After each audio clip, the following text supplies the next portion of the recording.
On a lovely Sunday morning in early June, 5 of us gathered together in Ottawa. And it was the day before Hello Friends 2018, so it was the perfect opportunity to hear from our two co-founders, Peggy Edwards and Kathleen Wallace-Deering, the stories of the advocacy movement that we now know as GRAN. Apart from co-founders Peggy and Kathleen, Annie Creighton took photos. You will hear some clicking. Pat Evans asked questions, and Sharon Swanson encouraged us. The memories were shared at Peggy's table over cups of tea, and her bird contributed the occasional chirp. Kathleen and Peggy, thank you so much for joining us today. And we are really eager to hear about the founding in 2007 of the National Advocacy Steering Committee. Kathleen, would you begin and tell us about the beginnings? My beginnings started in March 8th, 2006,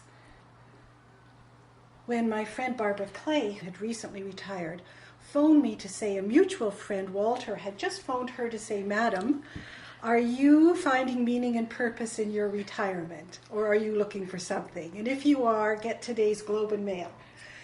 He would reveal no more than that. And so Barbara and I each ran out and got the Globe and Mail. There we found an article about Stephen Lewis issuing a call to Canadian women to come together in solidarity and support for African grandmothers who were burying their adult children and caring for orphaned grandchildren. And we had already been familiar with Stephen Lewis's lectures the previous year on the Massey lectures, A Race Against Time. We'd actually gone to it at UBC, one of his lectures. And so we were very drawn to that call, but had no idea what that might mean. So we committed to meet together for 6 weeks, once a week. We called another friend and asked her if she also might want to join us. She had sat together weekly for 6 weeks to explore what might this mean? What could we do? What could we bring to this endeavor? What were we willing to commit? And what were we not willing to give up in our lives? How much were we willing to give of ourselves for this? And at that time, I said to my two friends, if it's only fundraising, if this turns out to be only a fundraising endeavor, I'm willing to commit a year of my time to help you launch something here. But if advocacy cannot be a part of this, I will move on because I know my calling is to do advocacy. And so my two friends and I agreed that what we would try and do in the spring of 2006 is to bring together a few more friends and see if we could plant grandmothers groups in the greater Vancouver area. So by June of 2006, we had 5 or 6 women from different parts of our metropolitan region, each of whom said, "Okay, I'll try and start a group in my region." And we'd heard about the Toronto gathering, and we said, "Okay, Barbara, you go on our behalf and see." And right from the start, the women who came to our we called it the Greater Van Gogos, agreed that we would ask if advocacy could be part of what we were doing. So it was part of our very initial vision right from the start. Well, by November 2006, I think the Greater Vancouver area was comparable to Ottawa in that having the most grandmothers groups perking away. And so when Stephen Lewis came to Vancouver in November of 2006, we were given the honor and privilege, our little Greater Van Gogos resource team, we were given the privilege of having a couple of hours meeting with him. And Kathleen was allowed to ask her question. And the question was to Stephen, would he support women coming into the grandmothers movement also doing advocacy? And as has been documented in various ways, he said a resounding, enthusiastic yes. He thought it would be powerful and desirable for Canadian women to be engaged in advocacy. He gave a caveat that we couldn't do it in any way that risked the Stephen Lewis Foundation's charitable status, but if we did it as grassroots Canadian women, go for it. And then we asked him which issues, and he named the 3 issues that became core to our work. And we asked which groups he would recommend that we partner with that would be reliable and credible organizations to give us those resources. And he named the Global Treatment Action Group and named specifically Michael O'Connor, who I then promptly phoned up, and the Canadian HIV/AIDS Legal Network, Richard Elliott. And so in that one meeting in 2006, we had some clarity and a mandate, a permission.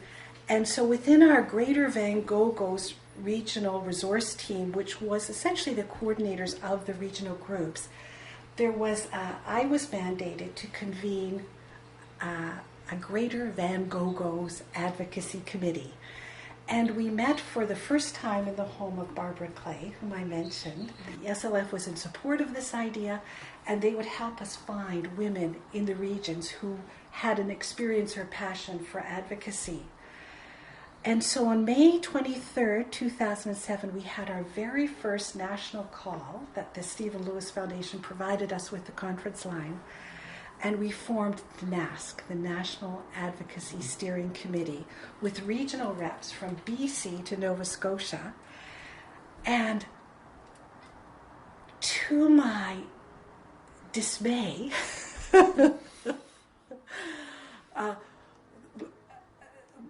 well, I had hoped, and I was trying to maneuver things on the call, that Peggy would serve as the chairperson of this endeavor. I could see she had so many skills and competencies. And to my dismay, Peggy said on the call, I will only serve as a co-chair. I will not be the only chair. I will only serve as co-chair, and Kathleen, will you do it with me? And with dread and dismay and excitement, I said, I think a feeble, okay. So Peggy, do you want to add your recollections of this time and pick up? Oh, it's just lovely to hear it again. Just to that point, when I first met Kathleen, I was at this conference. So it was at a hotel, and we had agreed we would meet at a break. And I'm coming down the hall, and I see this very attractive woman sitting there. I come up and introduce ourselves. And Kathleen is so gracious, and I knew immediately, gracious and smart, and I knew immediately that I could work with this woman. And somebody reminded me to make sure I had this on tape, that Kathleen was once introduced at an event in Toronto as the most gracious shit disturber you'll ever meet. It went on from there, but we formed an Ask. Well, I can't believe how much stuff we did in the year 2007. As Kathleen mentioned, the Ottawa-Gatineau, and that's important, we're the Ottawa-Gatineau region, we very quickly had almost 20 groups, including some in the outside of the city per se, like in Lanark County. And we had similarly had this vision that advocacy had to be part of it and that it should be national. So the timing was perfect, and there was the support in the two regions. And one of the things I'll never forget, we did a huge rally on Parliament Hill in September of 2007. And this happens to me from time to time. I wake up in the middle of the night with ideas. And we had learned that Stephen Lewis had retired from being the UN envoy for AIDS in Africa, and that he had been replaced by a woman named Elizabeth Mataka, who was an African woman. And he was very in favor of that. He'd lobbied hard for that. And so I woke up in the middle of the night and I thought, you know what, we should invite her to this rally on the Hill. So I got her email address and typed out a note, and believe it or not, she said, "I'll come." The Stephen Lewis Foundation sent 2 grandmothers.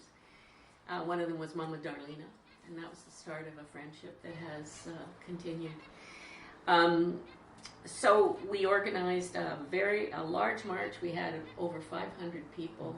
We had huge media coverage. It brought, and that was national coverage. So it, very visually brought the issue forward. So that was one of the things that actually became a prototype for NASC. Later on, coast to coast, we had rallies in 2008, 2009, 2010.